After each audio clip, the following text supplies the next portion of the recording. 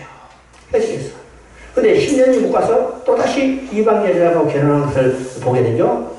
야, 이방 여자가 결혼하는 것은 지난번도 이야기했지만 근본적인 죄가 아닙니다. 우리가 이방 여자 결혼하면 죄를 생각할지 몰라도 이방 여자하고 결혼하는 자체는 죄가 아니에요.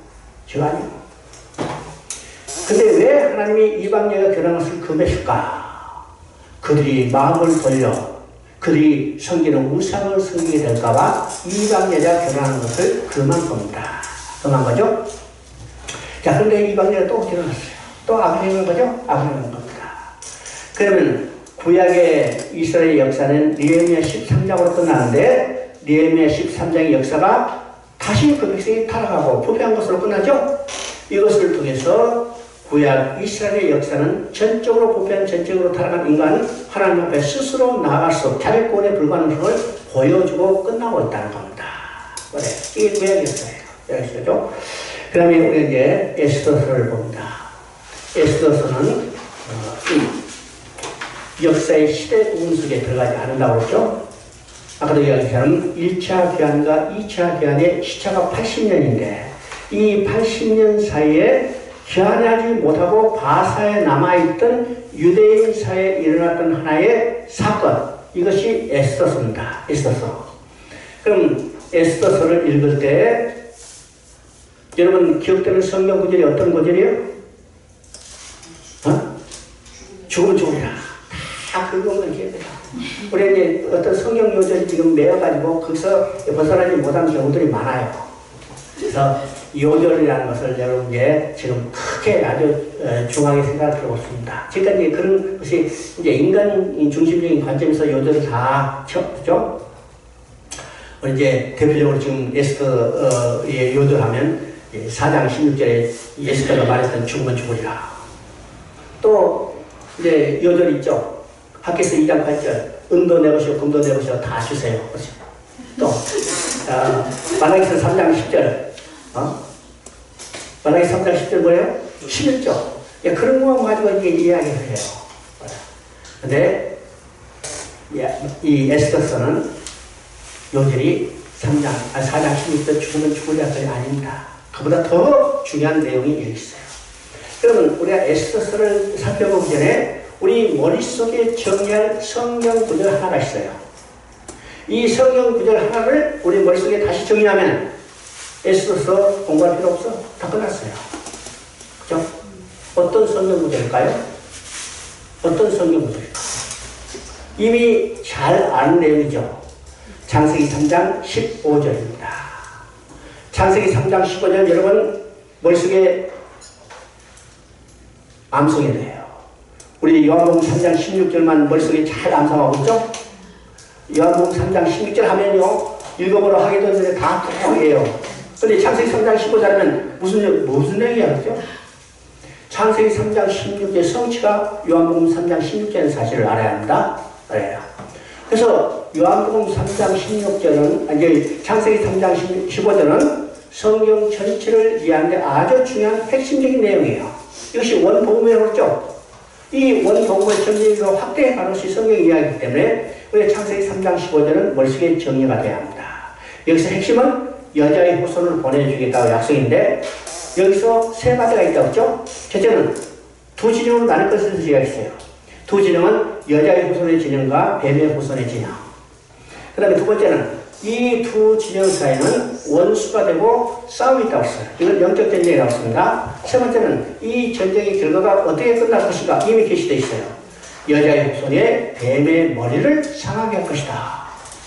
여자의 후손의 결정적인 승리를 지금 계시하고 있는데 또 뱀의 후손도 만만히 물러가는 게 아니라 끝까지 저항할 것을 이야기하는데 그것이 여자의 후손의 발꿈치를 상하게 할 것이라고 했죠. 자, 우리 창세기 3장 15절 머릿속에 정리했어요. 애써서 공부할 필요가 없죠? 있어요, 없어요? 그대로예요. 그대로 적용합니다. 우리가 여기서 에스더가 주인공처럼 생각하지만 실제로 에스더의 핵심 인물은 에스더가 아니고 두 사람입니다. 하만과 모르드게고 그 중에 핵심은 모르드게예요. 모르드게입니다. 왜일까? 여러분 여자의 후손과 뱀의 후손은 두 진영의 싸움을 했죠? 그러면 여자의 후손의 대표는 누구냐? 모르드게예요. 뱀의 후손의 대표는 누구냐? 하만이에요. 그러니까 모르드게가 하만, 유대인과 유대인의 대적의 싸움이에요. 싸움이죠? 결과는 어떻게 됐어요? 유대인이 이기고 여자의 후손이 이기고 뱀의 후손이 신멸당하는 내는 것을 우리 에스더서를 통해서 보게 되는 겁니다. 그러니까 창세기 3장 15절에서 계시되는 것이 어떻게 더 진전된가를 보여주는 것이 에스더서라는 사실을 우리가 보게 됩니다. 보게 돼요. 자, 우리 성경을 통해서 한번 봅니다. 3장 6절 한번 읽어봅니다. 3장 6절. 그들이 모르드게의 민족을 하만에게 알림으로 하만이 모르드게만 죽이는 것이 부족하다 생각하고 아하스레야의 온 나라에 있는 유다인 곧 모르드게의 민족을 다 내라고 하더라. 지금 모르드게는 누구를 대표해요? 유대인을 대표하는 겁니다. 유대인을 대표하죠. 그러면 하만은 어떤 사람입니까? 10절에 나오죠. 왕이 반지의 손을 빼어 유다인의 대적 곧 아각 사람 함무다다의 아들 하만에게 주며 그러면 아만은 누구냐? 유대인의 대적이라고 했어요. 그리고 돌아가서 아각 사람 함무다다의 아들이라고 했죠. 여기서 아각은 누굴까요? 아각. 자, 사무엘상 15장에 나오는 사울이 아말렉과 전쟁을 할 때 그 왕이 누구냐면 아각이에요. 알겠죠? 그러면 아각 사람이라니까 이 하만은 아각의 후손이고 곧 누구요? 아말렉 족속이에요. 아말렉 족속은 하나님을 대적한 가장 대표적인 족속 중에 하나죠. 출애굽기 17장에 이스라엘 백성이 애굽에서 나올 때 제일 처음에 대적했던 족속이 아말렉 족속이에요. 아말렉 족속. 그래서 성경은요, 하나님께서 계속해서 명령해요. 아말렉 족속은 철저히 진멸하라. 반대로 아말렉 족속이 반대로 유대인을 철저히 진멸하라고 그러죠. 이게 뱀의 후손과 여자의 후손의 싸움입니다. 자, 유대인의 대적 아각 사람 하만이 유대인을 진멸해서 왕으로부터 조서를 받아냈죠. 이것이 3장 13절입니다. 3장 13절 14절 보면 이에 그 조서를 10겹에 맡겨 왕의 지방에 보내니 12째 달 곧 아달을 30일 할 동안에 모든 유다인은 젊은이 어린이 여인들을 막론하고 죽이고 돌가고 진멸하고 또 재산을 탈취하라 하였다. 지금 하만이 유대인을 진멸해서 왕의 조서를 받아냈어요. 근데 이 조서 내용이 어떤 것인가? 12월 13일 그 조서가 도착하면 12월 13일에 바사에 남아있는 유대인은 다 진멸해요.